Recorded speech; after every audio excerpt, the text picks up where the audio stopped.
trained both in terms of who we are in the West and, as Christians, that when we see the letters G, O, and D, our brains just sort of default to, the letters G, O, and D next to each other point to or mean a specific set, all these terms are important, a specific set of unique attributes.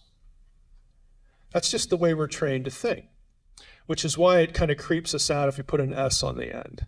Well, there's a specific set of unique attributes. You can only have one, that has a unique attribute.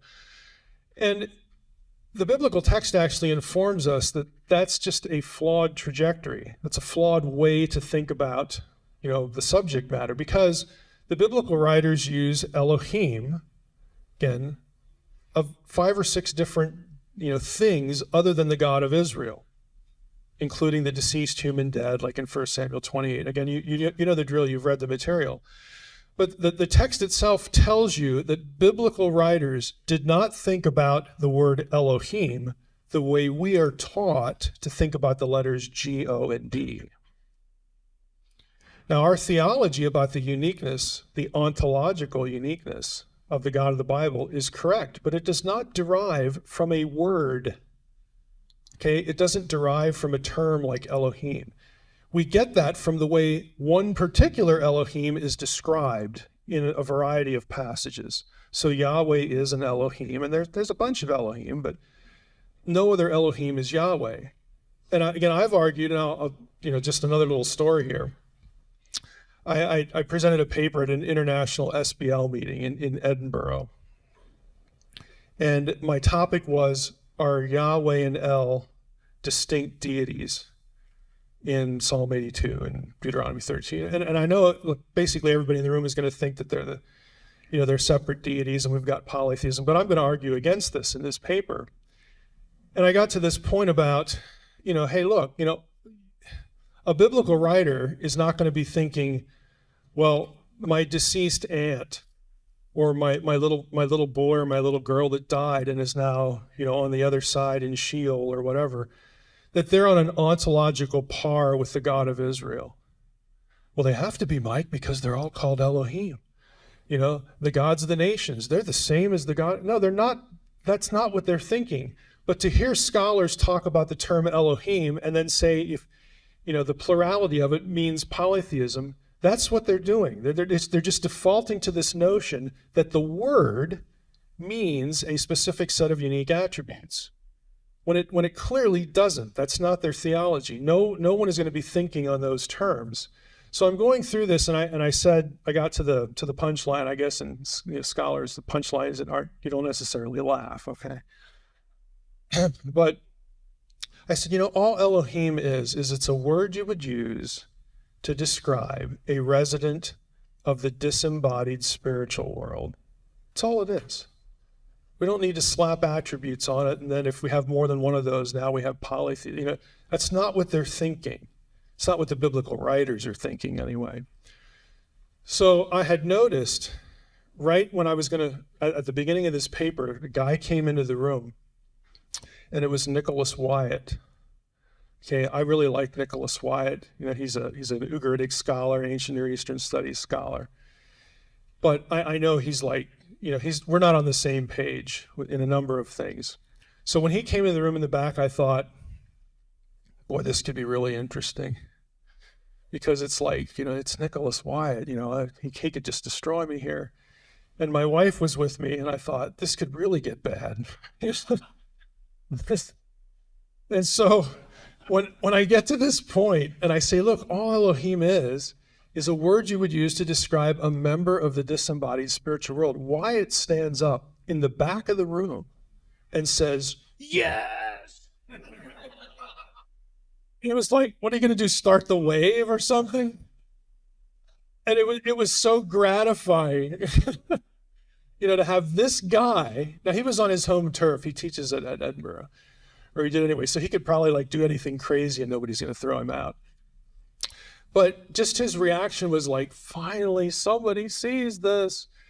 And it was a great moment, for me, because A, I didn't get destroyed, at an international SBL meeting, and I didn't, I wasn't looking really dumb in front of my wife. So, I walked out a happy camper, but it was confirmation. And if you think that scholars don't just sort of get stuck in modes, you're wrong. It happens. Now, let's just jump into the Dead Sea Scrolls here. And I'm going to read you a few things about the scrolls, and then we'll go to the Septuagint. And I'm going to be referencing a few portions of the Tyndale Bulletin article, and where I wrote, I'll just jump in here. In a lengthy article, I'm commenting about another article here. In a lengthy article related to the issue at hand, Michael Wise, who's a very well-known Dead Sea Scrolls scholar, devotes over 40 pages to analysis to articulating how several Qumran scrolls express the superiority of the God of Israel to the angels. The problem is that the word malachim, angels, never occurs in any of the text portions that he cited in his article. And that was 4Q491, 4Q471, 4Q427, and 1QHA25. I mean, they weren't in there. And of course, I'm gonna tell you why he's doing this. On the other hand, plural Elohim, gods, and semantically plural Elohim, gods, occur with frequency in those texts. Wise assumes that since these texts are post-exilic, when the magical, movement to monotheism had occurred, Wise assumes that since these texts are post-exilic, these Hebrew terms are to be translated angels without offering any explanatory basis for the rendering. If you read the article just reading the English, you'd think that malachim is showing up all the time in these texts. It doesn't occur once, not one time. But all this other verbiage does. The reason this assumption is so powerful is that the consensus says this is the way we're supposed to think about the terminology.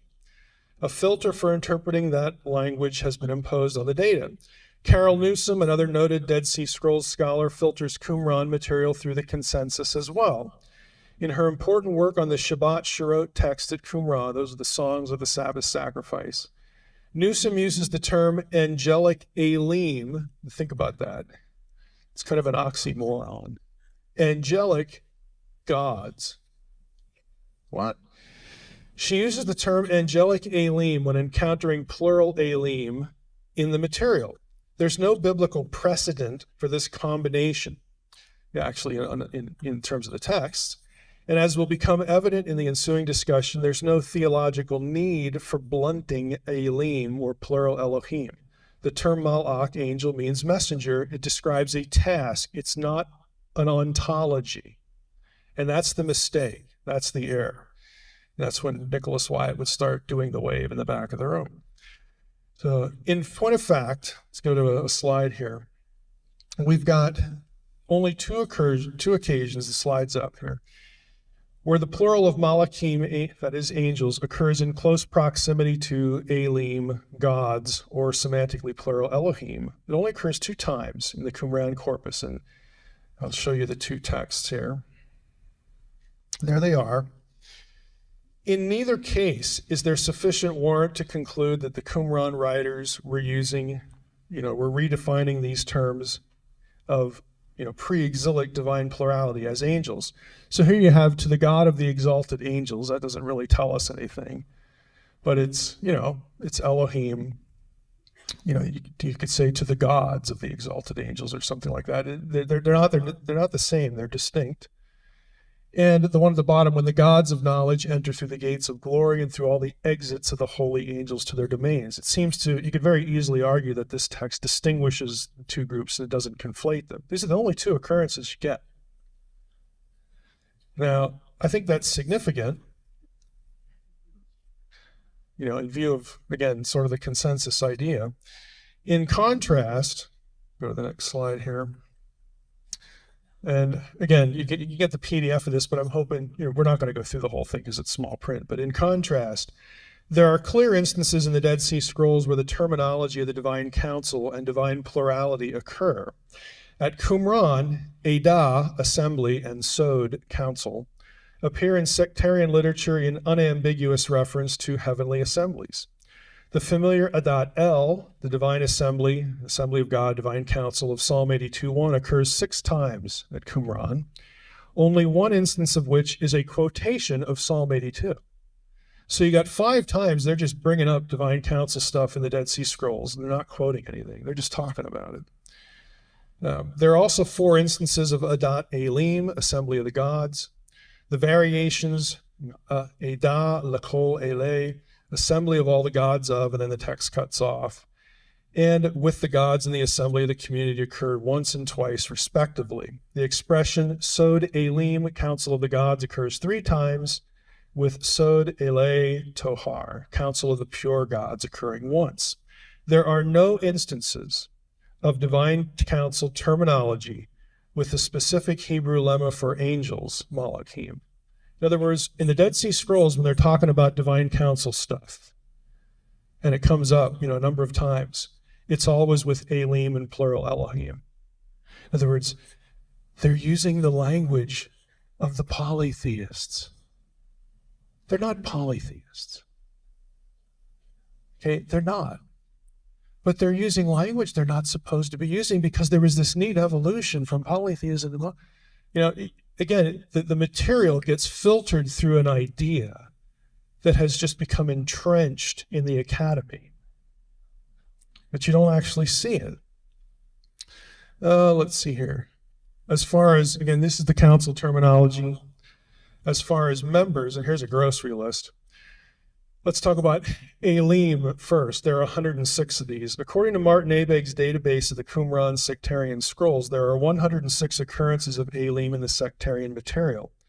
11 of those instances that occur in juxtaposition with council vocabulary have already been noted. Of the remaining aggregate, the familiar B'nai Elim of the Hebrew Bible, Psalm 29, Psalm 89, accounts for 5 of these instances. None of the references to Elim are negative or polemic. Again, you can get the PDF, you can go look them up yourself. Okay, we are not afraid of data here. All right, go look it up yourself. None of them are negative. The Elim in the scrolls are not theological foils for denigration in or outside Yahweh's jurisdiction. The the God of Israel is the God of these gods. He is the God of gods, just like he is in the Hebrew Bible. He is above them in the unseen cosmic hierarchy. This status is expressed in the Qumran material with El Elim, God of gods, which is 1 time, and Elohe Elim, God of gods, 8 times. So, again, it doesn't say God of angels in these texts. It says God of gods, just like in the pre-exilic texts when they're supposed to be polytheist. I mean, again, the consensus thinking might seem foreign to you, but this is where people go with it. Now, I really like Mark Smith. Mark Smith is a really good scholar, and he's a good guy. If you ever get a chance to hear Mark Smith lecture, you should do it because he's funny. I mean, he's really good, and you always learn something. Anything he writes, you're going to get something out of. But this is an area where we disagree on. Mark is firmly in the consensus thinking that if they're talking about plural Elohim and plural Elim, that's got to be polytheism. Well, I'm sure to a lot of people it was. But when it comes to the biblical writers, they are not using this terminology to equate things. Okay, Yahweh is not like the disembodied spirit of Samuel. I'm sorry, they're not ontologically the same just because they're both called Elohim. They're not. And to a biblical writer, Yahweh is not just the same as or interchangeable with the gods of the nations. He very plainly is not. So we need to get away from trying to just look at individual words and start thinking about contexts and how one particular Elohim, the God of Israel, is described in ways that no other Elohim are ever described, both in the Bible and after the Bible and stuff like the Dead Sea Scrolls, because they're using the same language. They're using the same language. If we've had this evolution, they didn't get the memo. Okay, they all missed it, which again is why I asked Peter Machinist the question that I did. Now, that's Elim. And here you have some of the related phrases, B'nai Elim, so on and so forth. Elohim, they're halfway down the slide. semantically plural. The noun Elohim occurs over 500 times in ABEG's database in either the absolute or construct form. Now, I've found over 70 occurrences. I looked them all up, and there are 70 occurrences where the context indicates that the term is semantically plural. So we're talking about gods as opposed to capital G-O-D. This number excludes references to idols, foreign gods, like in the phrase other gods, and citation of passages from the Hebrew Bible. So they're talking about plural Elohim a lot at Qumran. The spiritual nature of these Elohim in the theology of the Qumran writers is indicated by phrases like Ruchot Elohim, spirits, plural, of the gods. In other words, they're not just thinking they're idols or that they're not real. They're spiritual beings that they think are real, is the point. You have Ruchot Elohim, you have Ruchot Elohim Chaim, spirits of the living gods. Again, it's very transparent phrasing. By way of summary, there are nearly, if you tally all this up, there are nearly 180 instances of explicit divine plurality in the sectarian Qumran scrolls. Now here's the kicker. That number is far greater than you're going to find in the Hebrew Bible. So if we have this nice little evolution from polytheism, though the biblical writers were polytheists, just like everybody else, there's nothing unique about the Bible. It's just, they're just doing the same old thing. And then they eventually discovered, somebody got, Newton's apple or whatever, hit somebody in the head and said, oh, we have to be monotheists. No, they didn't just discover this. Their theology is consistent. Yahweh is an Elohim and no other Elohim is Yahweh. Period, exclamation point, underline it, highlight it, whatever. That's their theology. And there are over 180 instances later, and you get a minority of these instances in the Hebrew Bible, which means they're not getting memos to stop using the language. There's nothing in the community that says, you shouldn't use those words because we're monotheists now. They're using the words because they're monotheists anyway. That's not what they mean. They're not using a term to attach a set of attributes to it. They don't think about Elohim the way we are taught to think about the letters G, O, and D. It's a fundamental disconnect, and it's just something that's become entrenched in the academic community. Now, what about the Septuagint? I'm going to click to the first part of this chart. I'll introduce it a little bit here. The Septuagint, of course, is a translation, specifically a Greek translation of the Hebrew Bible, the Old Testament. For the rest of our time, we want to discern how the Septuagint translators rendered the Hebrew terms of divine plurality. Elim, Elohim, B'nai Elim, B'nai Elohim, those. The enterprise of Bible translation isn't always uniform. English translations of the Bible vary widely in vocabulary choice, sometimes dramatically. Anyone who ventures beyond English to Hebrew and Greek word study knows that English translations oscillate from straightforward word-for-word correspondence to interpretive translation. The Septuagint was no different. In many respects, its handling of the terminology for divine plurality is predictably ordinary and regular. Given the consensus assumptions, one would expect that the tendency among the Septuagint translators was to render the language of divine plurality with the Greek lemma angelos, angel. You would expect the Jewish translators of the Septuagint to when they hit the words, Elim and Elohim and all this stuff, now we're going to switch it to angels because we don't want to, we don't want to misinform our audience that we're monotheists now. You would think that they would do that with regularity. This is what the famous New Testament scholar of yesteryear, C.H. Dodd, called a, quote, monotheizing tendency, unquote. Unfortunately for Dodd, this tendency is something of a mirage. The assumption fails in light of the totality of the data. Now, it's true that the Septuagint utilizes angeloi, angels, for translating plural Elim or Elohim and B'nai Elohim. That does happen. That does happen in the Septuagint. But it is a misrepresentation of the data to say that the Septuagint does this most of the time. It does not. As the table, again on the screen, I'll take you through a few parts of the table, illustrates, most of the time the Septuagint opts for the more literalistic theoi, or some plural of theos, gods. In other words, the Septuagint translators who were, Jews, they didn't have any trouble rendering it as gods. Didn't bother them. So here you have, on the left-hand side, again, these are sort of generic references here. The plural of theos, the right-hand column is the Septuagint, using the theos, God, as its rendering of the Hebrew over here. And the middle column is blank because most of the time, again, in these generic references, frankly, if they're generic references, it's basically all the time, they're going to have no trouble using theoi or some plural of theos. So, they're kind of ubiquitous. I mean, think about how many times the gods are referenced in the Old Testament, and over and over and over and over again, the Septuagint translators, do this literally. Sort of the word for word correspondence. The list continues again, and I want you to notice on the left-hand side, you get some of the most, you get the go-to verses for the divine council. Several of them. Exodus 15:11, Psalm 82, verse 1, Psalm 86:5, Psalm 95:3, great king above all gods. Well, king implies you're like king over somebody.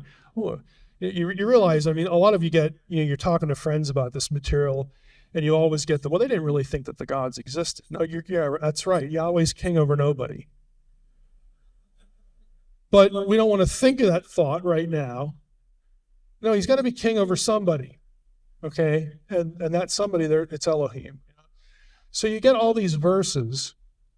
You get Genesis 6, 1 Samuel 28, 13. They're all plural theos, gods, gods, gods, gods, gods. Right on down the line in the Septuagint. Now here's where you get the exceptions. I have a list here. Again, these are the middle column is filled now because these are the times when the Septuagint will use angelic terminology, to translate Elohim or Elohim. So you've got 1, 2, 3, 4, 5, 6. I'm terrible at math. You got 8. You have 8. Wow. 8 whole times they opt for angelos. And the ones that I have on the left here, marked with that red line, let me just read you a little bit about that. There's a reason I marked those, because even though you only have 8 out of, a couple hundred, even those 8 don't hold up very well.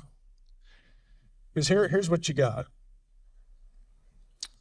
The data clearly show that only in a minority of passages does the Septuagint opt for a plural of angelos instead of a plural of theos.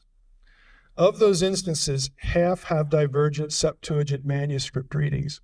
So we have 8, and we've got 2 in Job, and then these 2 at the bottom, Job 38, Psalm 138:1. Other manuscripts of the Septuagint have plural theos in those places. So you've really only got 4. So your consensus, your evolutionary arc, rests on 4 verses, and all of the vocabulary everywhere else is consistent. Gods. They don't have any trouble with that terminology. But yet we're told about a monotheizing tendency. Really? Sorry, but it's not a tendency. Again, it doesn't reflect the data. To be specific here, angels of God in Job 1:6-2:1 in the Septuagint. In the Greek text of Aquila, it reads sons of God. Hoi, we hoi, theoi. Aquila and Theodotion also have sons of God in place of all my angels in Job 38:7. For before the angels in Septuagint Psalm 137:1, Aquila and the heptapla column E have before the gods. Okay. This is just the data. So there doesn't seem to be any systematic effort among the Second Temple period Jewish translators to make sure people don't see divine plurality. If that was their job, that's a glorious fail. Okay? But what I'm saying is that wasn't their job. They're not concerned about it. They don't think the way we do. Lo and behold, they don't think the way we do. What a shock. Further, it doesn't seem those Jews were troubled by this language, which is strange if the language meant polytheism. Lastly, some of those instances, again in the Septuagint, which opt for the plural form, are among the most frequently cited passages by scholars seeking to argue that the Hebrew Bible evinces polytheism before the exile. If Jews of the Second Temple period were concerned that such language might be taken as polytheism, it makes little sense to leave passages like those intact, because they are specifically council passages. Why not obscure the divine plurality language where it's most needed? The unevenness of what we find shows that LXX, the Septuagint, cannot be regarded as proof for a campaign to erase or obscure polytheistic language and downgrade instance of divine plurality to angels. The data just don't support that. My view, obviously, is that Jews of the Second Temple period didn't need the language obscured. The verbiage of divine plurality didn't spell polytheism to them the way it does to so many modern scholars. And if that's the case, there is consistency between Second Temple period thought on the matter and the writers of the Hebrew Bible. Yahweh was unique among the gods for Second Temple Jews and the inspired writers of the Hebrew Bible, period. Okay, that's what I have today. As far as that, again, if you want the handout, please use that URL at the beginning. The URL, it's a NBC handout. So drmsh.com/NBC handout. I don't know if you'll need the slash after that again. And as Trey mentioned, again, we have the Angels book here. That chart as well is going to be in the Angels book. So a lot of that material will have found its way into this book here. Yep.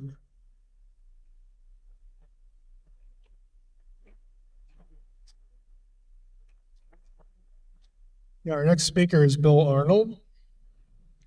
And I'm going to be introducing the speakers. And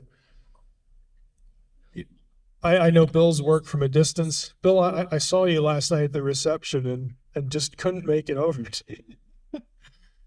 I'm not going to read Bill's whole description, his whole biography from their website, but Bill is a PhD. He teaches at Asbury Seminary. He has his PhD from Hebrew Union College in Cincinnati. It's a very enduring, respected Semitics program. And I really wanted to get Bill here, so thank you for coming, because I'm really interested. I'm interested in every topic, because I get to organize this. I get to like cherry pick people for topics that I want. And the whole Pan-Babylonian thing is really important, because as you well know, and even if you're not familiar with the whole Christian Middle Earth thing, and by the way, that's just people out there doing biblical studies on the internet, which is just crazy town for the most part. No, it's Middle Earth. People draw consistently on 19th century scholarship and either don't know or pretend that it's cutting edge. Yeah, you're laughing. But that is where, if you took the 19th century out of history, like Ancient Aliens would disappear. Okay? It's fodder for so many deeply flawed ideas. And so Bill has spent a lot of time in 19th century scholarship about Babylon and Babylonia. So I wanted that specifically. So thanks for being here.